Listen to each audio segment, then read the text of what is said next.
you probably know very well, I've been to tons of these soil yards all around Houston. Right. Throughout my 7 years in Hippie fertilizing and 14 years in lawn care. Right. Right.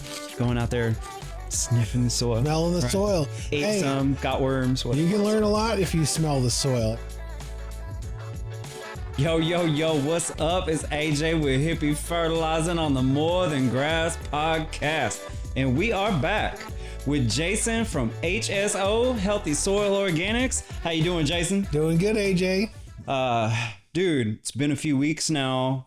We had some hellacious stuff going on. Fingers crossed that it is a more calm summer. Right. Than it started out to be. Right. Right. As y'all are watching, you know, I know we said we had a hurricane. It was like Hurricane Beryl. Yeah. Beryl. Yeah. One of those. It barreled on through, whooped some ass. I was glad it came and went. Yeah. But it tore up a bunch. Yeah. Power outages, all that fun stuff. So we're thankful to be back here. But with that being said, I know you were bringing up earlier when we were talking some really great things that are going to be relevant to keeping our lawns healthy. Right. Right. And something I do want everyone to know is that Jason and I have literally done a lot of lawn work together. Right. Out in the field. He's even sprayed lawns for me. Yep. Thank you for that summer, dude. Absolutely. Like, I learned a lot. It was a great experience for me. I just want to say out loud, like, if it wasn't for your help that summer, I don't know what I would have done. I was going crazy. Yeah. And stuff. And even in my own personal life, right? And he's like, I'll go spray some grass for you. That's right. And he held it down for me like a champ. And yeah, you learned a lot. I learned a lot more. And we've learned a lot on your own lawn, too. With my own lawn. It's got a freaking 6,000 square foot plot of turf to maintain. Absolutely. Yeah. It's a lot of work. So you know, I think what we've learned a lot together with my lawn was that, you know, when you have a lawn that's been overly poisoned by chemicals, which mine was when you met me. Yeah. And you know, put through the ringer with a lot of different products and just let's blanket it with everything. And then the grass just gives up and dies. Like the process of recovery is a little more complex than just adding some fertilizer, I think. You know? Definitely. And so that was where you really helped open my eyes to the benefits of top dressing and, you know, like, and the importance there being that re-inoculation of microbial diversity you get from a healthy soil that you bring in and put onto the lawn. So with that being said, there's a couple different kind of aspects to look at this. And like top dressing to me is simply, I want to do it to add a place for the inoculation to go. Okay. Kind of like how we use humates. Right. It's kind of a soil food and conditioner. But what is that other thing you were telling me a lot about for a while? Biochar, right? Yeah, So essentially, to me, a good top dressing is the same thing that the way they try to promote biochar is because it makes a home, right, for microbes to go. It's a good source of carbon. Correct. So carbon being carbon has a very porous, microscopically speaking, it is very porous and it has a lot of surface area. Mm-hmm. So bacteria grow on surfaces and fungi, they grow on surfaces and they're smaller than the eye can see. So it's hard to imagine, but those carbon in itself is a great home for bacteria and fungi to grow. And so when we want to improve our soil, we need to give more microbial diversity. Well, they need a place to live. And the place that they live predominantly is on carbon surfaces. Because it's a building block of their life. And it is there's a ton of surface area on every particle of carbon. So biochar, humates, those are both very good sources of carbon. So they give the microbes we want in the soil somewhere to live. And so if we disperse that throughout the lawn, across the soil, we're bringing a lot more microbial diversity just by giving them somewhere to populate and to thrive. So, yeah. And nothing, biochar is okay. I'm not the biggest fan, quite honestly. Humates is great. I'm definitely a fan. Right. However, nothing is going to put down the bulk mass of carbon like a solid top dressing. Right. Okay. You're just getting a good volume of carbon coming in. Right. And as we talk about top dressing, and there's a lot of info out there, and compost and soils and this and that and the other, right? I find being in our Gulf Coast, southern Houston area, and you probably know very well, I've been to tons of these soil yards all around Houston. Right. Throughout my 7 years in Hippie fertilizing and 14 years in lawn care. Right. Right. Going out there, sniffing the soil. Smelling the soil. Ate some, got worms. Whatever. You can learn a lot if you smell the soil. You know, when I walk in the lawn with my customers, I always try to pull up a soil core, various parts of the lawn. We look at the structure. We look what's there, what we're working with, so we know what our starting point is. And then the one thing I try to get them all to do is to smell it. I want to mention this though, with that being said, I've been to all these soil yards, and there's screen compost, there's leaf mold compost, that compost, mushroom compost, blah, blah, blah, blah, blah. Mm-hmm. What I find on our St. Augustine lawns, now if you have zoysia and Bermuda and a super fine lawn, those are going to be different, and you need a very screened higher end product just because those are much finer grasses. Right. But our St. Augustine isn't a super duper fine grass. And like me personally, my favorite lately is at Jardina Garden Center, their flower bed mix. Okay. And what I'm getting at is that I'm talking per dollar, per feature kind of thing. What are you getting for the amount of money you're paying? And what are you getting for are you getting real results? Right. Right? Because at the end of the day, that's all that really freaking matters. Right. Did it freaking work? Right. And my experience has been, you go to most soil yards, your best bet is going to be on the flower bed mix. Okay. Yeah. It's going to be a little chunkier. All right. But it's going to be a blend of sand aggregates, organic matter, silt, just all the components that we want to make a good home. Right. For what we're going to do next. And it's going to also come with a ton of its own microbial diversity. True. Right. So it's already in that soil. It's living soil that you're bringing into a lawn. And especially this summer's been very wet. Oh, yeah. So with a lot of water, what we see, especially in our clay soils, is that water fills all the air gaps in that soil, and it literally drowns the microbial diversity. Yes. And if we want to have a little fun, I have clicked on this term. It creates hypoxia. Right. In the soil. We get anoxic conditions. Yes. So basically all the rain is choking that stuff out. Right. Because I like to say every lawn needs my fantastic five. The 5 things every lawn needs is sun, water, air, air being a key one, carbon, and microbial diversity, right? Those 5 things, if you have all 5 of those elements working for you, you understand them, you're going to have great results with whatever you're growing: grass, plants, trees, bushes, anything. Because those 5 things are the fundamental building blocks of the food soil web. And if they're all in place there and working, it'll become eventually a self-fulfilling cycle of life. Or in other words, it's a very good recycling ecosystem. Right. Yes. Yeah. So they'll produce the food the plant needs from the soils. as long as they continue to get those 5 things stay in harmony. But there's a lot of environmental factors that we have to really pay attention to, which is why it's not just going to happen. There's still work on our part that's got to get done. And those environmental factors come into play in different ways, like natural factors, hurricanes, lots of wet weather, cooler weather, right? Things that are variables that are far out of our control. Right. So if there's too much, when there are imbalances of those 5 things, there's too much water, not enough air, not enough sunlight, like in the swale, the area between your house and your neighbor's house.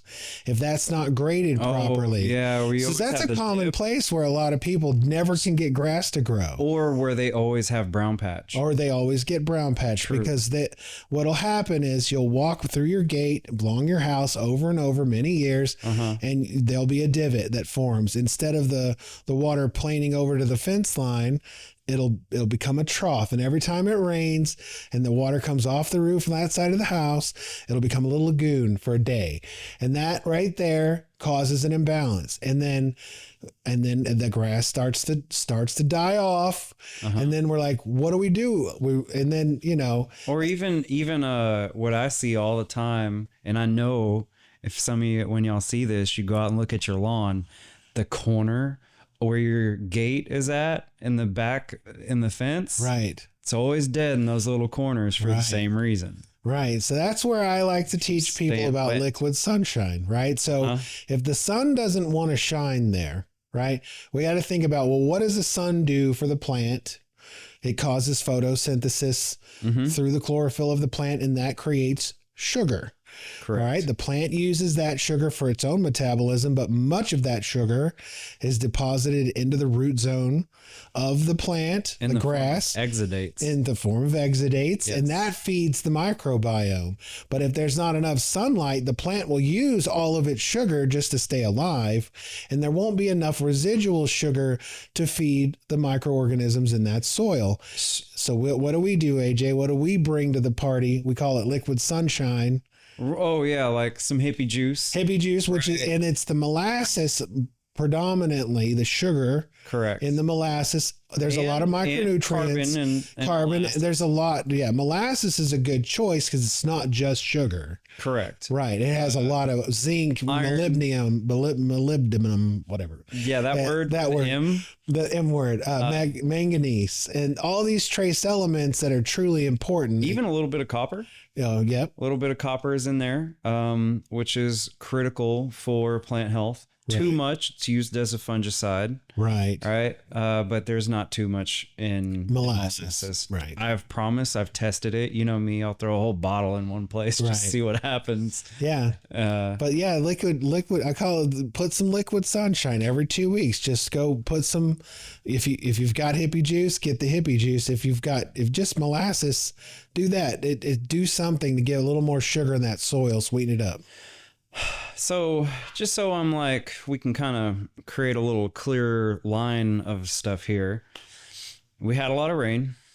It is very good to consider a lawn top dressing, to add carbon, right? Yeah. Which is essentially inoculant microbial food. Yes. Right. And then we're going to come in, or you come in after you hit up Healthy Soil Organics. Right. Right. And add the inoculants. Okay. Right. This, like, what we're talking about is bringing in kind of the food, and then bringing in the right consumers of the food. And then also giving them a home. So that little trifecta is kind of that's the foundation of my lawn program, which is, I know, I always recommend MicroLife products, but that's because they give me the tools I need to get the job done well. And it's like a safe bet. It is. It's been tried and true for over 30 years. Right. It's they proven. Started the year before I was born. Right. Yeah. And so, and it's been used by professionals for much longer than it's been even available to homeowners. So, that's been a really a great benefit to the DIY homeowner crew out there that wants to do it themselves, is that MicroLife is available to you. So I really like to promote especially in the summer. We have what we call the Healthy Soil Organics Summer Lawn Bundle. It's a 40-pound bag of the Microlife Multi-Purpose 624. That's their original blend. It's a microbial food, so it's a food source, but it's coated in 73 strains of beneficial microorganisms, and that's one of the unique qualities of Microlife, is that their fertilizers are microbially inoculated. So when you put it on the soil, you're adding those microbes to your soil. Not only are they microbial inoculated, I've done my homework on this, right? They do for sure have one of the most abundant, wide array of microbial inoculants of products that I've seen on the right. market. I haven't really seen another brand that has as many different beneficial strains of both bacteria, mycorrhizal, and fungi, including several varieties of mycorrhizal fungi. Yes. So, and then in addition to the food, right, we also want to give them a home, as we talked about. So that's where the Microlife soil conditioners come in. In the spring and summer, I really like the Humates Plus. And in the fall, they make one called Micro Grow Bio Inoculant. Yes. It's very similar to Humates Plus, but it has a different microbial package that's focused on fall fungus and preventing some of the invasive fungi that affect our lawns in the fall when it's wetter and cooler. So by bringing different microbial packages to the lawn at different times of the year, strategically, we're not only bringing more diversity, but we're bringing the right kind of diversity at the right time of year. And so as the season progresses, we're always trying to set our lawns up for success in the coming season. So when we go into fall, like we're coming out of a very hot summer. The grass has been pushed with, this year it'll be pushed with lots of water, not as much heat this year as last year. So it's going to be, it's going to be struggling in a different way this year than it was last year. So what we're always trying to improve is porosity, which the soil conditioners can do. They help break up the clay. Yes. They have the wetting agents, or like yucca, which makes water get thinner and allows it to penetrate deeper into the soil. Really? Yeah, that's what it does. Okay, that's kind of a new thought for me, even though I'm well versed in a lot of these things. Yeah. I never really thought about it in terms of it making water thinner. It makes it thinner, right? So, okay. And essentially too, it's like lubricating the water. It does, makes it where it can get through a finer particle size or a finer fissure crack in the soil, so it'll get deeper instead of what I call the shower curtain liner effect. Mm-hmm. So when the water hits clay soil, it hits it and it doesn't go through it. It just, like a slip and slide or a shower curtain liner, just runs off down the street and doesn't stay with you. Right. And so, in those lawns that are predominantly clay right up to the top, it doesn't matter how much you water. Every time you water, you're only watering that top quarter inch of your soil, and then the rest of it's just running away. So we have to improve that porosity, and it's not something that's easily done. And even with a core aerator, like you're only going that far in. So that's really not going to get it done. Like we want porosity going down feet, Yeah. With breaking water tension and stuff using yucca extract, that's freaking awesome. But here's also I just love to drive this home every time, all the time, because nothing is gonna do the work in soil like microbes. Right. So when we do a top dressing and all these things, you just mentioned that core aeration is kind of bogus.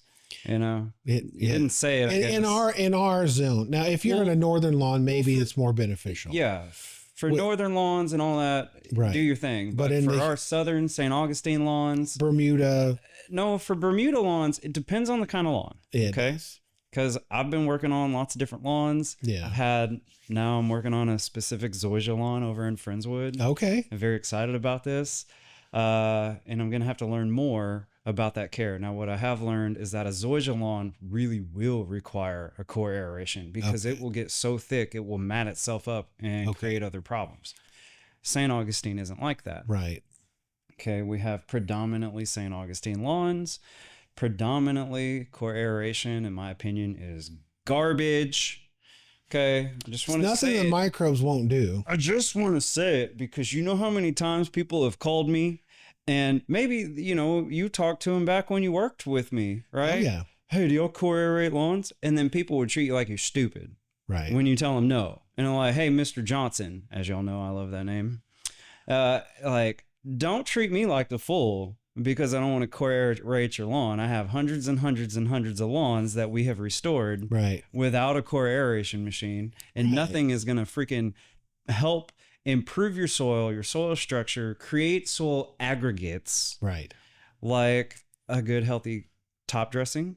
And then bioinoculations, because nothing works harder than the freaking microbes in your soil. Right. And that is the whole true purpose of a core aeration, is to create porous environment so stuff will penetrate down. Not to mention worms. Worms love to eat microbes, right? They're going to populate your lawn a lot better if they have a good microbe population to chew on. And if you're not going in there and tearing up their home. Right. Right. So there's that factor. Now, if you have a zoysia lawn, that would definitely be on the top of my list to say core aeration can benefit you. Yeah. Bermuda lawn would be second, because core aeration can benefit you too, because those even have a completely different look. Especially when they're cut short and tight constantly. That's what I mean. Really thick, yeah. And you go put some sand in there. And you mentioned earlier when we were talking, so I want to put this like out here for everyone to hear, because I get asked this question all the time too, and I want to reiterate it. There's a huge difference between a lawn leveling and a top dressing. Right. Now, I will say this, because when you first met me and I first got going, I didn't level lawns. I wouldn't even do it. Right. Because I'm afraid of, Mr. Johnson telling me he's going to come out there with a level and blow. My lawn isn't level. I'm like, bro, take a step back. Right. So I do it now. Okay. I do a lot of lawn leveling now. And what I have discovered is that it really does increase the porosity of the lawn. Right. Okay. Now here's the kicker that I want to emphasize on. With the top dressing, that stuff is going to get eaten up by the soil a little bit. It's going to get rain, floated off, whatever. It will not fill in holes. That is not the purpose of a top dressing. No. None of that. The top dressing is more re-inoculation, remineralization, and even micro-aeration. Okay. Right. But it's not to go into leveling, okay? Leveling is to help smooth it out, fill in holes, things like that. And when you get the blend right, and the gentleman, his name is Josh over at Jardina Garden Center, Josh Jardina, has been making me, or I say me, he's making a blend based off of something I've been asking for a long time. Sure. Dude, Mason sand and flower bed mix is winner chicken dinner. Baby. Okay. Yeah. And what we're seeing during both dry and wet events is that wet events, it's more porous. It's able to soak it up better. But even in dry events, because we're adding the organic matter from the flower bed mix, it has that moisture holding content capacity, which is super important. So like you mentioned before, having balance in these things. Right. Yeah. And we're going to keep getting heavy rain events, and we're going to keep getting freaking droughts. Right. So as I know you've started to see over the years, and what I've been able to articulate better is that I don't want to build perfect lawns necessarily. I want to build resilient lawns. Right. We want them to be able to survive the varying weather and temperature and rain and all.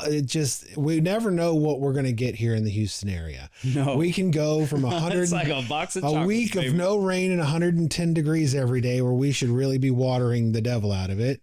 The next week it'll rain 4 times and it'll deluge, and then it'll actually cool off. And that just, we never know. It can go from one extreme to another very quickly here. So yeah. So as we talk about all these things, and sometimes they can sound really confusing and all that, I do want to say that ultimately, especially for our southern St. Augustine lawns, it should still be kept very simple. Okay? As we move forward. Right. Spraying molasses is easy. It's simple. It's Putting simple. down Humates Plus is easy. It's simple. And it has molasses in it too. If you put down like a little extra, you're fine. Right. If you put down like not enough, you just aren't going to get the desired results you want, but you're not hurting. And more than anything. that, it's the consistency, especially if you're using like a liquid molasses. Yes. Don't think once is going to do it. I just, as like I'm thinking every about 2 this weeks, you know. and everything that we talk about, I know lots of people out there who are going to tune in and watch, or who do tune in and watch. Lawn care stuff can get complicated, confusing, contradictive, you name it. Right. And I'm here to tell you, if I even start sounding like that, call me the freak out. Okay? Right. Because ultimately, and again, primarily with these St. Augustine lawns, it should be kept very simple. Right. You know, if we're starting to sound like we're going like way over here, dude, let us know so we can like bring it back down and say, hold on, dude, if this isn't feeling kind of simple and straightforward, then it's way too damn much. I can guarantee that. Right. Okay. Right. Now when it comes to like more golf course like lawns, that stuff's going to get a little more intricate and complicated just because the level of care gets higher. Right. I mean, if you're going to have grass that's a 1/2 inch, you need to mow it every 3 days. Yeah. Because you should never cut more than 1/3 of the height of your grass, and that's going to grow in 3 days. So if you want that lawn, I applaud you, but be ready to mow it every 3 days. And be ready for a freaking water bill. Right, exactly. You have to water the devil out of it. And then if it's going to be hot, really hot, like 110 for 5 days straight, be ready for that lawn to turn brown. It's going to go dormant from heat. It just is. It doesn't mean it's dead. It's just protecting itself from the heat. But if it does, spray it with some seaweed. Right. Okay. Liquid seaweed will help remediate that or mitigate that so much. Don't go putting down extra fertilizer, all that stuff. Right. I like to say it this way. If it's 120 degrees outside, AJ, and we're going to go spend all day out there, do you want to eat a double meat Whataburger with cheese? Hell no. I don't think I could do it. So why would you want to feed your lawn this crazy meal of food that it's going to need to process? That's a perfect way to look at that. There are so many similarities between the soil and us. Yeah. We just need to learn okay, I wouldn't want to eat a whole bunch of food right now either. That's not healthy for me. It's not healthy for your soil. So, man, I love it. We get so excited about this, but we're running out of time. Right. Where can they find you? healthysoilorganics.com. Check us out. We have 3 season specific lawn bundles for you. We deliver all over the city of Houston. We're always happy to help. You can chat with us online. We're on Facebook, Instagram, Pinterest, LinkedIn, x.com. You can find us everywhere. I'm always trying to put good content out there. I love working with AJ at Hippie Fertilizing. We want to bring you the real deal in the lawn without all the nonsense, without the poison, without jeopardizing our health. So. Yes. And check out hippiefertilizing.com. Remember, nobody knows grass like a hippie. We will be back soon. Peace.